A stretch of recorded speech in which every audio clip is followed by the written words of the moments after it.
대한민국이 직면할 미래와 우리의 소명.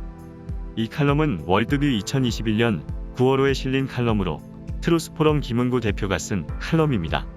역사의 흐름과 대한민국이 직면한 도전. 헤겔은 역사란 절대정신이 자기 자신을 펼쳐나가는 과정이라 말했다.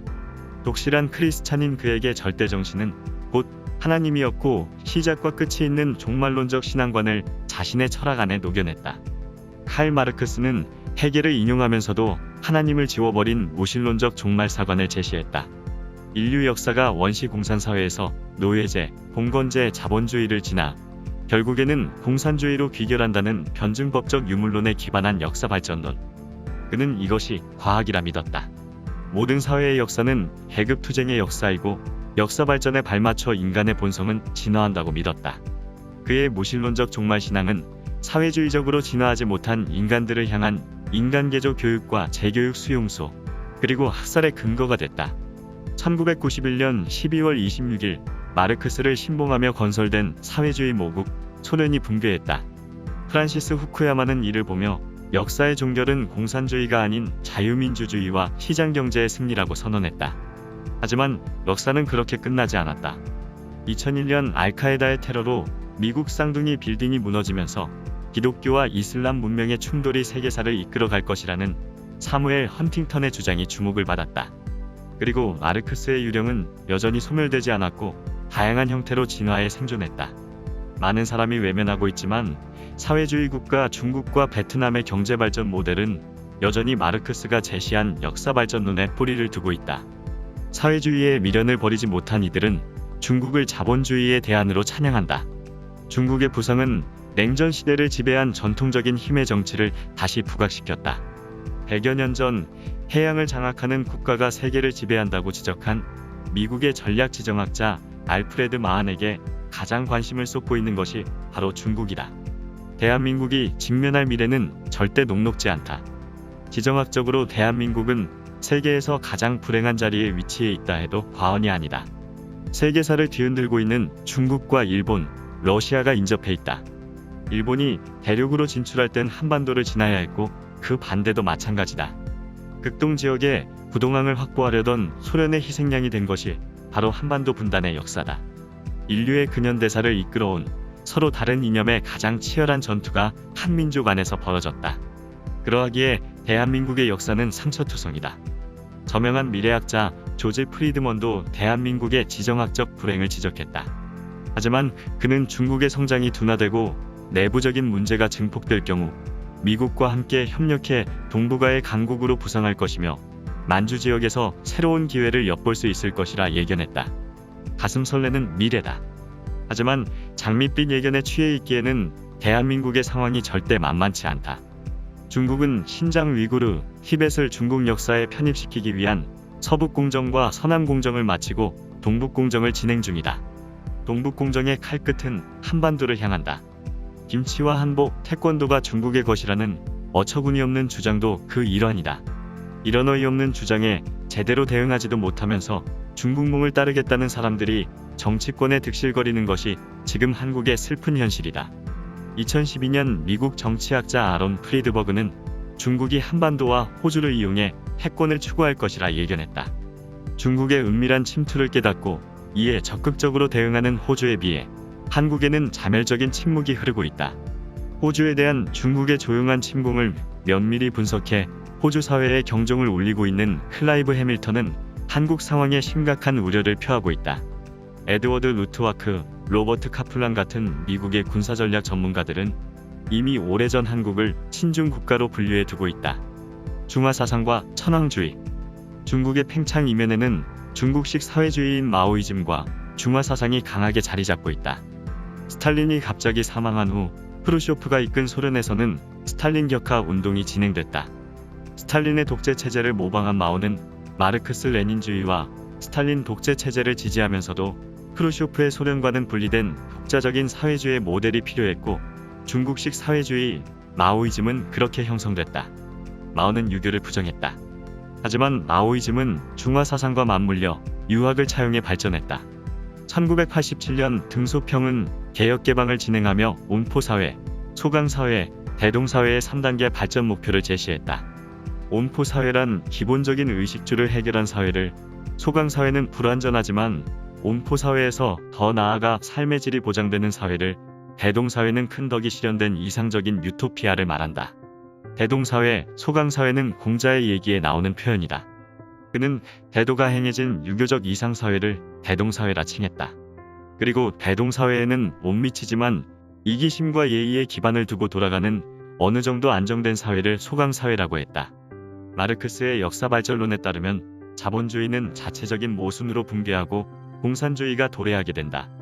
마르크스 레닌주의의 중화적 변형인 마오이즘에서 자본주의를 소강사회로, 공산주의를 대동사회로 이해하는 것은 자연스러운 일이다. 시진핑은 2017년 19차 강 대회에서 아메리칸 드림에 대비되는 중국몽을 제시했다. 그러면서 중국 공산당 창당 100주년인 2021년엔 전면적 소강사회를, 2035년에는 사회주의의 현대화를, 중공 수립 100주년인 2049년에는 중화민족의 위대한 부흥을 이뤄내겠다고 장담했다. 중국몽이란 중화민족이 마땅히 누려야 할 부흥을 회복하는 것이다. 다시 말해 사회주의에 기반한 중화민족주의가 바로 시진핑의 중국몽인 것이다. 중화사상은 중국은 천자의 나라이고 세계의 중심이라는 사상이다.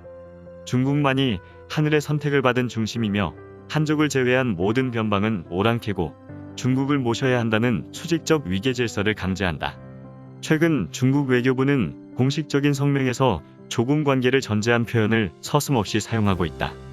이러한 중화사상은 천자인 중국이 수행하는 전쟁은 죄인에게 벌을 가하는 정의로운 행위라는 인식까지도 포함한다. 한편 바다 건너 일본도 중화민족주의와 유사한 천황주의 사상에 굳게 기반하고 있다. 1867년 에도 막부의 15대 쇼군 도쿠가와 요시노부는 메이지 천황에게 통치권을 반납했다. 막번 체제가 해체됐고 왕정 복구와 메이지 유신을 통해 천황을 중심으로 한 일본의 개혁이 시작됐다. 천황은 일본을 통합하는 상징으로서 일본의 근대화를 가능하게 한 정신적 지주다. 그뿐만 아니라 일본의 전통 신화를 바탕으로 태양신의 후계이며 신의 혈통을 이어받은 현인신으로 추앙된다. 이러한 천황주의는 2차 대전을 지탱하는 근간이 됐다. 일본의 천황만이 신성을 가진 지도자이며 일본의 국민만이 신성을 지닌 국민이고 일본의 영토만이 신성을 지닌 땅이기에 일본이 수행하는 전쟁은 세상을 정화하는 의미를 지닌다고 믿었다. 2차 대전 후 천황은 아무런 실권이 없는 상징적인 존재로 남았다. 하지만 일본인들에게 미치는 영향은 여전히 지대하다. 천황은 한때 막부의 상징적인 허수아비로 취급되기도 했다. 2차 세계대전에서도 군부의 꼭두각시였다는 주장이 있다. 개인적인 차원에서 본다면 천황과 그의 가족들은 사실상 일본인들에게 신으로서 삶을 강제당하고 있는지도 모른다. 하지만 중요한 것은 제도약을 희구하는 일본인들의 사고와 문화의 근저에는 천황주의 사상이 짙게 배어있다는 점이다. 천황은 언제든 위대한 일본을 위해 또다시 이용될 수 있다. 천황주의 사상은 미카도 이즘이라고도 불리며 일본의 주류 민족인 야마토 민족주의 또는 일본 민족주의라 불리기도 한다. 흥미롭게도 일본의 천황주의나 중국의 중화사상 모두 각자의 신화적 배경을 바탕으로 자기 민족이 세계의 중심이고 하늘의 권위를 이어받은 적통이라는 민족주의적 성향을 보인다. 이 점에서 둘은 크게 다를 바 없다. 대한민국의 소명. 생각은 결과를 낳는다. 인간을 그저 고도로 진화된 물질의 결합으로 이해한다면 역사의 발전에 저항하는 반동적 인간은 그냥 해체해버려도 크게 상관없다. 유물론적 역사발전론에 기반을 둔 사회는 그에 걸맞은 결과를 맞이하게 된다. 중국의 마오이즘과 중화사상 그리고 일본의 천황주의도 그에 따른 과거를 낳았고 또 그에 합당한 미래를 만들어가게 될 것이다. 그들의 미래가 우려되는 것은 우리에게 직접적인 영향을 미칠 이유시기 때문이다. 중화민족주의와 야마토 민족주의로 부상하는 중국과 일본에 우리는 어떻게 대비해야 할까? 어떤 정신으로 사회주의 중화사상과 천황주의를 극복해낼 수 있을까? 그들과 마찬가지로 한국민족주의에 뿌리를 둔 한군 신화와 홍익인간이 답일까? 우리가 의지할 것은 하나님의 말씀밖에 없다. 아시아 대륙이 사회주의로 붉게 물들 때 동쪽 끝 한반도 귀퉁이 작은 땅엔 자유민주주의의 씨앗이 뿌려졌다. 이곳은 선교사들마저도 희망을 찾지 못하고 눈물로 기도할 수밖에 없었던 땅이다. 대한민국의 건국과 성장은 인간의 상식으로는 이해할 수 없는 기적의 연속이었다. 건축자의 버린 돌이 집 모퉁이의 머릿돌이 되었나니 이는 여호와의 행하신 것이요 우리 눈에 기이한 바로다. 시편 118편 말씀이다. 하나님께서 세상의 미련한 것들을 택하사 지혜 있는 자들을 부끄럽게 하려 하시고 세상의 약한 것들을 택하사 강한 것들을 부끄럽게 하려 하시며 하나님께서 세상의 천한 것들과 멸시받는 것들과 없는 것들을 택하사 있는 것들을 패하려 하시나니 이는 아무 육체라도 하나님 앞에서 자랑하지 못하게 하려 하심이라. 고린도전서 1장에 있는 말씀이다. 지나온 역사를 돌아볼 때 대한민국은 이 성경 말씀들의 직접적인 증거가 아니겠는가? 하나님의 축복이라는 것 외에 그 무수한 기적들을 어떻게 설명할 수 있겠는가? 어느 민족 누구라도 하나님을 믿고 의지하고 기도로 나아가면 길을 열어주신다는 증거가 바로 이 나라가 아니겠는가? 우리가 하나님의 주권을 인정한다면 역사의 저변에 흐르고 있는 하나님의 뜻을 살피게 된다. 우리에게 역사란 시공간을 초월하시고 스스로 완전하신 하나님께서 그분을 찾고 의지하는 사람들을 사용하셔서 이루어 가시는 구원과 축복의 섭니다. 트루스 포럼이 표방하는 보수주의는 프랑스 혁명에 대한 반성적 고찰에서 출발하고 미국의 건국과 성장을 통해 다듬어진 사상이다. 중요한 것은 그 근본적인 뿌리가 인류 사회의 보편적 가치 기준을 제시한 성경적 세계관에 기반을 두고 있다는 점이다. 보수주의는 인간 이성을 절대적으로 신뢰하고 그에 기반한 유토피아를 설계하려던 혁명가들과는 달리 인간의 부족함을 겸손히 인정하고 인간의 영성과 하나님의 섭리를 긍정한다.